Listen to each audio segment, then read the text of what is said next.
Hello everybody. 12th book keeping and accountancy के syllabus में ये एक इम्पॉर्टेंट चैप्टर है, that is bills of exchange. Bills of exchange से स्टार्ट इसलिए मैं कर रहा हूँ क्योंकि ये एक इजी और इंटरेस्टिंग चैप्टर है। इस चैप्टर में थोड़ा आप अकाउंट्स से कनेक्टिविटी में भी आ जाओगे। जो 11th का आपने जर्नल और लेजर स्टडी किया हुआ है, कुछ बेसिक ट्रांजैक्शंस जो आपने 11th में स्टडी किए हुए हैं वो ट्रांजैक्शंस रिपीट हो जाएंगे। और साथ में ये एक इंटरेस्टिंग चैप्टर है जिसमें बहुत सारे बेसिक ट्रांजैक्शंस हम यूज़ करेंगे और जर्नल बेस है, कुछ लेजर के एप्लीकेशंस भी इसमें हैं। सो इससे स्टार्ट करेंगे और आगे फिर इसको कंटिन्यू करेंगे। सो स्टार्ट करते हैं bills of exchange. Bills of exchange समझने से पहले हम ये एक एग्जाम्पल लेते हैं, कैश ट्रांजैक्शन। ट्रांजैक्शन बेसिकली कुछ नहीं है, दो लोगों के बीच का व्यवहार है, लेन देन है, जिसमें कैश ट्रांजैक्शन क्या है।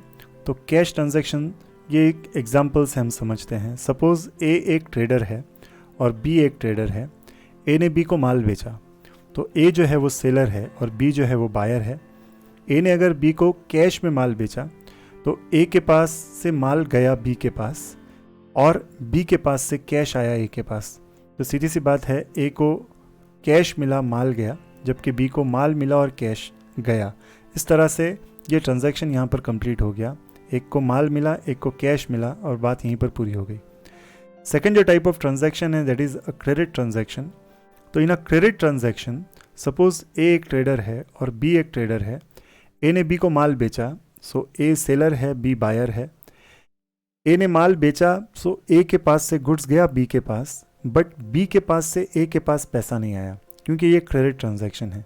यहाँ पर सपोज अगर एक महीने के उधार पर, एक महीने के क्रेडिट पर अगर ये गुड्स इसने बेचा है तो बी ने प्रॉमिस किया ए को कि वो आफ्टर अ मंथ उसको पे करेगा।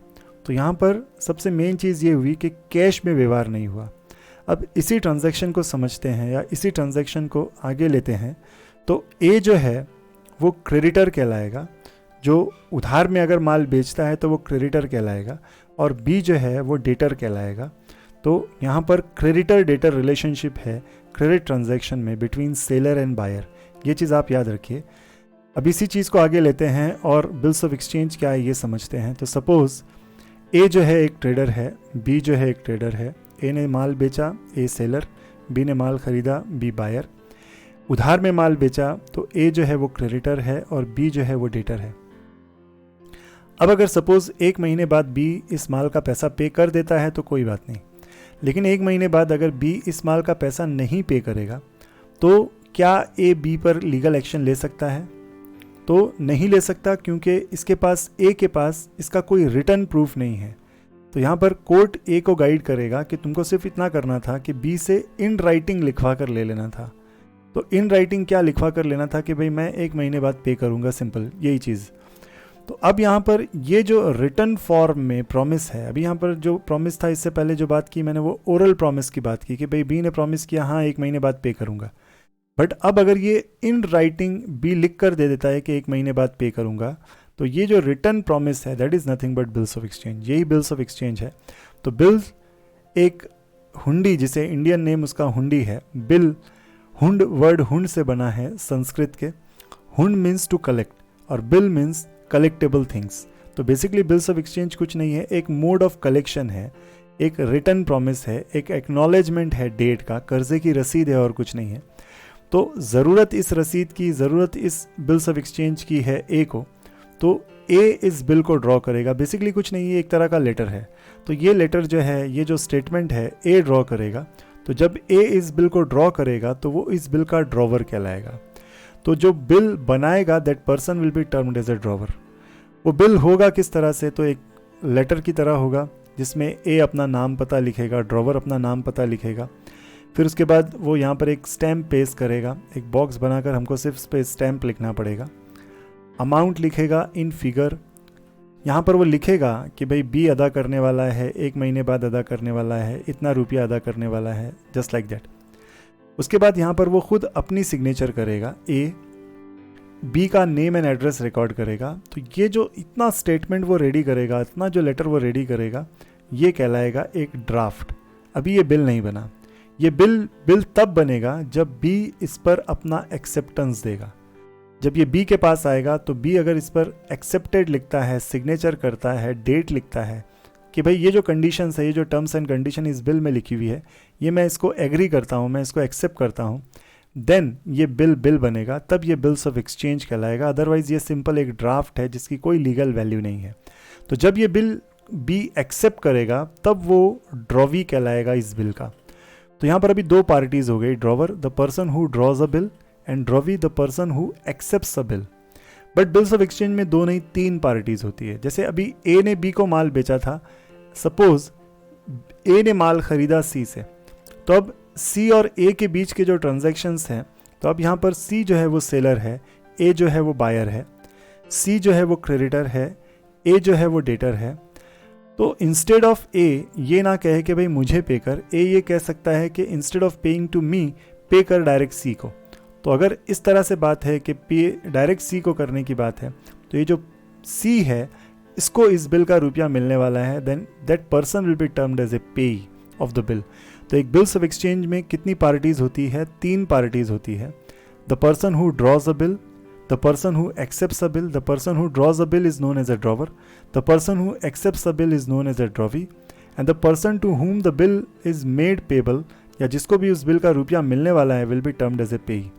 तो बिल्स ऑफ एक्सचेंज बेसिकली कुछ नहीं है, एक रिटर्न प्रॉमिस है, और ये रिटर्न प्रॉमिस बनाता है ए, ड्रॉवर, सेलर, क्रेडिटर, आप कुछ भी कह लो, अपने बायर पर, अपने डेटर पर, और अगर वो डेटर उसको एक्सेप्ट करता है तब वो बिल्स ऑफ एक्सचेंज कहलाता है। ये जो बिल्स ऑफ एक्सचेंज है ये एक रिटर्न प्रॉमिस है। तो ये कुछ डेफिनेशंस इससे निकली है। तो बिल्स ऑफ एक्सचेंज बेसिकली क्या है?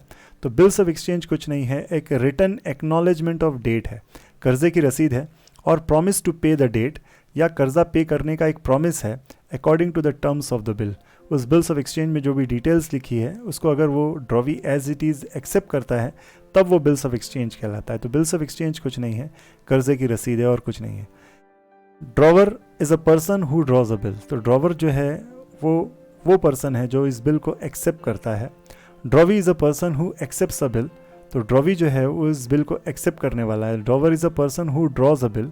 जो बिल बनाएगा वो ड्रॉवर कहलाएगा, जो बिल एक्सेप्ट करेगा वो ड्रॉवी कहलाएगा। Payee is a person to whom the payment is to be made. तो पेई वो पर्सन होता है जिसको पेमेंट मिलने वाला है, आगे चलकर पैसा मिलेगा इस बिल का। और ड्राफ्ट जो है अ बिल बिफोर एक्सेप्टेंस। ये जो डेफिनेशंस है आपको याद रखनी है, क्योंकि बहुत सारी जगहों पर आगे हमको fill in the blanks, MCQs में मेनली हमको ये काम आने वाली है। तो ये डेफिनेशन सिंपल है और आपको ये याद रखनी है। अब एक बिल्स ऑफ एक्सचेंज का फॉर्मेट देखते हैं कि एक बिल्स ऑफ एक्सचेंज बनेगा कैसे। तो बिल्स ऑफ एक्सचेंज का ये जो प्रोफॉर्मा है ये भी आपका एग्जामिनेशन पार्ट होगा। यहाँ पर आपके पास कुछ डिटेल्स अवेलेबल होगी जिससे आपको ये प्रोफॉर्मा रेडी करना पड़ेगा, जिससे आपको ये बिल्स ऑफ एक्सचेंज बनाना पड़ेगा। तो ये जो बिल्स ऑफ एक्सचेंज है इसके कंटेंट्स क्या क्या होंगे? तो right hand side top most corner में लिखा जाएगा name and address of drawer, date of bill उसके नीचे लिखा जाएगा। Name and address of drawer हमारे पास प्रॉब्लम में अवेलेबल होगा, डेट ऑफ बिल हमारे पास प्रॉब्लम में अवेलेबल होगी। उसके बाद स्टैम्प होगा। ये जो स्टैम्प है हमको कहीं से लाकर कोई पेस्ट नहीं करना है, सिर्फ एक बॉक्स बनाना है और उसमें स्टैम्प लिखना है। उसके बाद अमाउंट इन फिगर्स होगा, जो भी बिल का अमाउंट होगा वो फिगर्स में रिकॉर्ड होगा। उसके बाद ये जो पैराग्राफ है, ये पैराग्राफ मेनली मेन पार्ट है, जिसमें यहाँ पर सबसे पहले पीरियड रिकॉर्ड किया जाएगा, जैसे 1 month, 2 month, 30 days, 45 days, what भी। आफ्टर डेट ये वर्ड्स फिक्स होंगे। पे टू, यहाँ तक ये वर्ड्स फिक्स होंगे। मी, अगर ड्रॉवर खुद कहे मुझे पे कर तो वो कहेगा पे टू मी और माई ऑर्डर। अगर वहाँ पर पेई का नाम और एड्रेस अवेलेबल है तो पेई का नाम और एड्रेस लिखेंगे। अब वो पेई अगर जेंडर वाइज मेल और फीमेल है तो हिज और हर यूज़ करेंगे। द सम ऑफ रुपीज़, ये जो रुपीज़ होगा इन वर्ड्स रिकॉर्ड करेंगे only for the value received. तो यहाँ पर सबसे मेन चीज़ जो लास्ट सेंटेंस है for the value received, definitely जैसे अभी मैंने एग्जांपल लिया ए और बी की, तो ए ने बी को माल बेचा है for which B agree to pay. यहाँ पर सबसे मेन चीज़ इन दोनों के बीच में व्यवहार हुआ है, लेन देन हुआ है, ट्रांजैक्शन हुआ है, दैट्स वाई दूसरा एग्री हो रहा है कि हाँ भाई मैं ये पे करूँगा। उसके बाद यहाँ पर SD लिखकर, सिग्नेचर का शॉर्ट फॉर्म SD लिखकर यहाँ पर ड्रॉवर का नाम लिखना है सिंपल सा। उसके बाद यहाँ पर नेम एंड एड्रेस लिखना है ड्रॉवी का, और नेम एंड एड्रेस यहाँ पर अलाइनमेंट करते वक्त be careful. Name and address of drawer लिख लेने के बाद SD का SD सिग्नेचर और ड्रॉवर का नाम लिखने के बाद नेक्स्ट लाइन से फिर ड्रॉवी का नाम और पता लिखेंगे 2 लिखकर, और फिर जहाँ पर नाम और पता ड्रॉवी का कंप्लीट हो जाएगा उसके बाद सेंटर में लिखेंगे एक्सेप्टेड SD ड्रॉवी। तो एक्सेप्टेड वो लिखेगा, SD लिखेंगे, ड्रॉवी का नाम लिखेंगे और डेट ऑफ एक्सेप्टेंस लिखेंगे। तो इस तरह से ये जो बिल्स ऑफ एक्सचेंज है ये प्रोफॉर्मा रेडी करना पड़ेगा, और ये जो प्रोफॉर्मा आप रेडी करोगे तो यहाँ पर प्रॉब्लम्स अवेलेबल होंगे। MCQs में जनरली ये प्रॉब्लम वो देता है, डिटेल्स यहाँ पर हमारे पास अवेलेबल होती है और उससे हमें ये प्रोफॉर्मा रेडी करना होता है। तो एक प्रॉब्लम अब हम लेते हैं और उससे ये प्रोफॉर्मा किस तरह से रेडी करना ये हम देखेंगे। ये एक एक्सरसाइज है बिल्स ऑफ एक्सचेंज के प्रोफॉर्मा को ड्रॉ करने के लिए। तो यहाँ पर डिटेल्स दी हुई है, prepare a bills of exchange from the following details. Drawer का नाम और पता दिया हुआ है हीरा शर्मा 35 लखानी अपार्टमेंट उल्लासनगर। ड्रॉवी का नेम एंड एड्रेस दिया हुआ है नीपू शुक्ला 23 प्रसाद भवन थाने ईस्ट। पेई का नाम दिया हुआ है अनीता अंबरनाथ। पीरियड दिया हुआ है 90 डेज। अमाउंट दिया हुआ है 9755। डेट ऑफ बिल दिया हुआ है 15 मार्च 2015। Accepted on 20 March 2015।